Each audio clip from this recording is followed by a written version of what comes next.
Hello everyone, welcome back to the channel. In today's video, I'm going to show you how to troubleshoot Replit step by step. If you're experiencing issues such as projects not loading, preview problems, slow performance, or other unexpected errors, this tutorial will show you a few simple troubleshooting steps.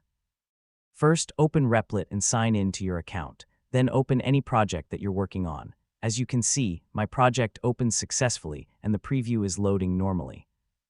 If your project doesn't open correctly, the first thing you should do is refresh the page and wait a few moments. Many temporary problems are fixed after refreshing the browser. Next, make sure your internet connection is stable and that you're signed in to the correct Replit account. If the problem continues, close the project and open it again. You can also try using another web browser or clear your browser's cache and cookies if Replit is still not working properly.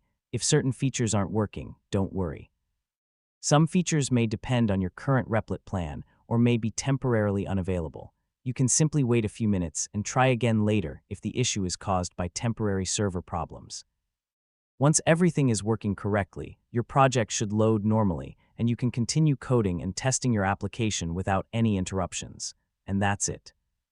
That's how you can troubleshoot common Replit issues. I hope this tutorial was helpful. If you enjoyed this video, please give it a thumbs up, subscribe to the channel, and turn on the notification bell for more Replit tutorials. Thanks for watching, and I'll see you in the next video.